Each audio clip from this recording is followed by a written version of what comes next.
Well, I wrote a fiction story at one point called George and the Dandelion Aliens. That's it there, but you can't read that print, of course. Uh,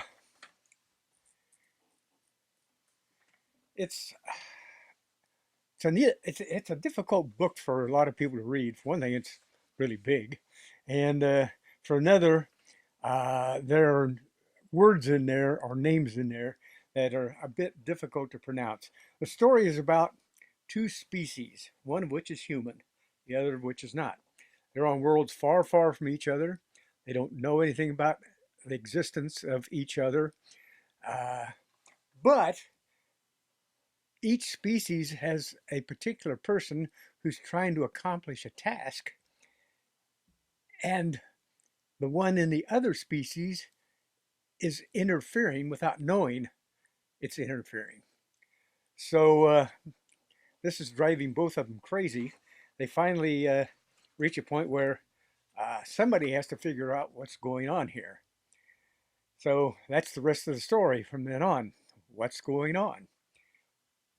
So I'll read a little bit of this. I'll just read, I don't know, a couple of sections. It starts off pretty boring, I think, and I wrote it. But this tells you a little bit about the non-human species. Exotextic felt the warmth of the radiation emitters flowing through itself body as dormancy ended. Exotextic's body began the age-old routine of all flowering ones, transporting nutrients from the soil and through Exotextic's body. Then Exotextic's roots pulled water which had attracted minerals of many kinds from the soil. Then the roots sent the water through Exotextic's receiving fibrils. The receiving fibrils sent the collected water minerals mixture to the sorting cells. This is how these guys get going in the morning. Then the minerals needed by Exotextic at that moment were passed on to the mixing cells.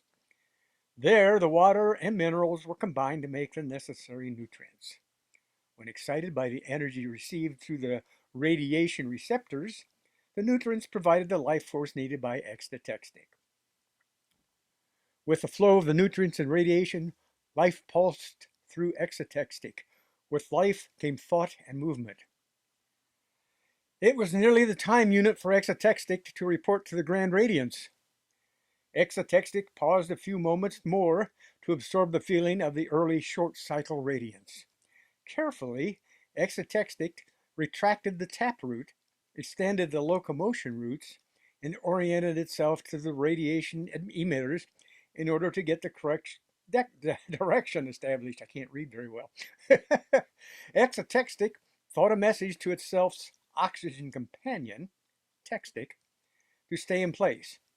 Exotextic would soon return from meeting with the Grand Radiance. Exotextic's sensors detected the height and direction of the radiation emitters, and itself began to move in the direction of the Grand Radiance. Now we meet George.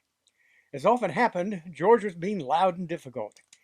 He could never do research like a normal human scientist. Not George.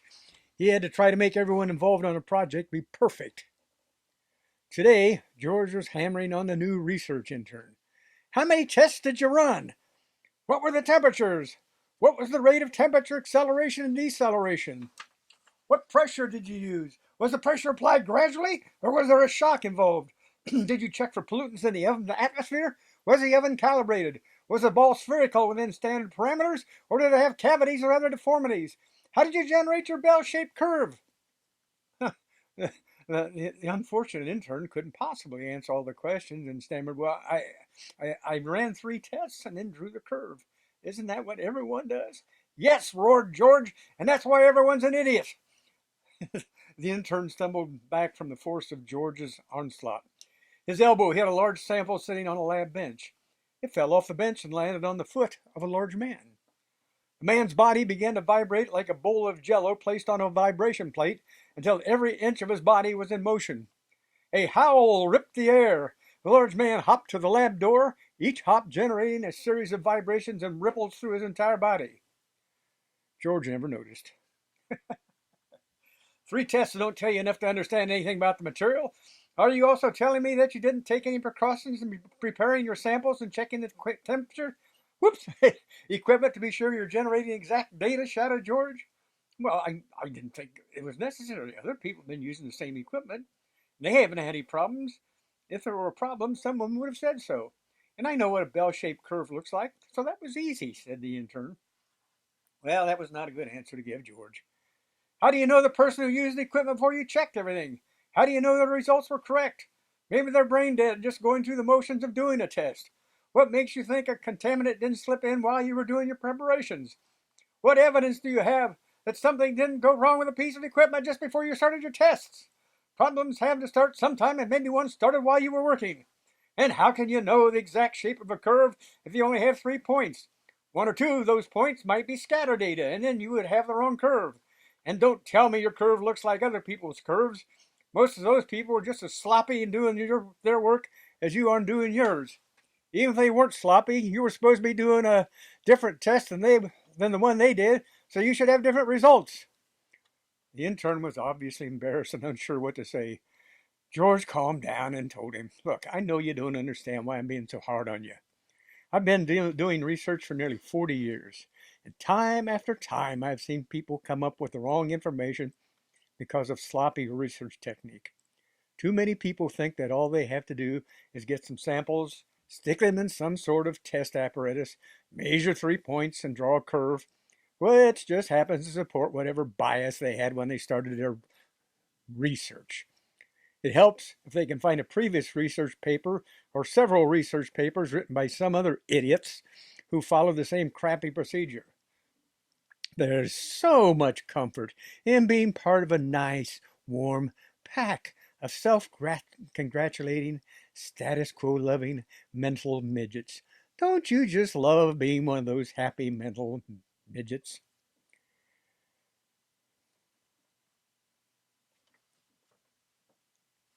Exotextique's wave generator receptors allowed Exotextique to maneuver around the other nearby flowering ones. Exotextic knew itself was lucky to have a plot of soil near the innermost ring and so close to the location of the Grand Radiance. That made Exotexic's trip to Grand Radiance short. More importantly, Exotexic had some of the better soil and water on the plant. Exotexic's foliage was very lush, and Exotexic's taproot could store enough energy to allow movement, clear thought, and strong communication. Now we're back to George again. When George got home, he found a note from Rose telling him she was at the art store getting some art supplies and she'd meet him at the club. Dinner was waiting for George in the kitchen. Well, that sucks, thought George. It's dinner alone tonight. But maybe I'll surprise her. She's been trying to talk me into going to her aerobic class for months. I think I'll just show up for it. I'm sick of always running 3 or 4 miles on a treadmill, so this might be a good change of pace for me. George ate dinner, packed his gym bag, and headed for the club. An aerobics class can't be too difficult, he thought. Rose and Frank do them, and I'm a lot stronger than either of them. George changed clothes and walked to the aerobics room. Rose was already there. She looked amazed when George walked in. "I didn't think you would ever try it," said Rose. "Well, you know how I am," said George. "If I say I'll do it, then I do it, although it sometimes takes a while." "It does indeed sometimes take a while for you to do something," Rose agreed. "But you really are quite good about doing what you say you'll do. I'm glad to see you here. I think you'll enjoy it once you learn how to do the steps. But that's going to take some time." Rose showed George where the aerobics steps were stacked. He got a step and put it beside the one that Rose said was hers. "Don't try to watch the instructor," said Rose. "You'll get lost because she's doing everything backward from us.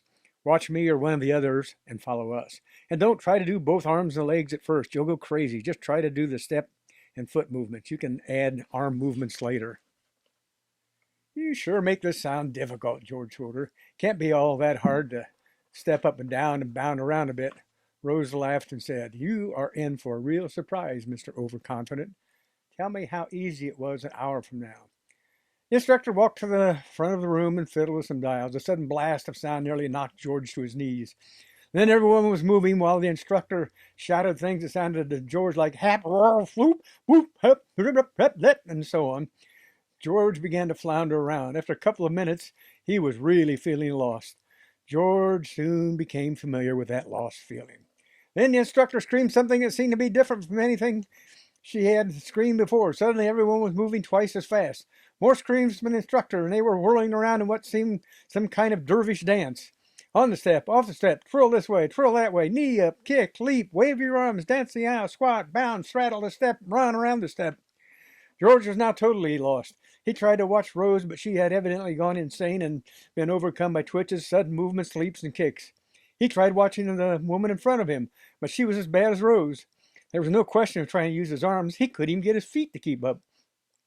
Sometimes George found himself going right while everyone else was going left. Sometimes he was going left while everyone else was going right. Sometimes George was going up while everyone was going down. Sometimes George was jumping when everyone stopped. Occasionally, George's movements matched everyone else's for a moment, which always came as a complete surprise to me. Finally, everyone stopped. Okay, let's see if we can find a little bit more about exotextic. Exotextic slowly came back to life as radiation entered and warmed itself's radiation receptors. There were several thought messages waiting for exotextic to become conscious.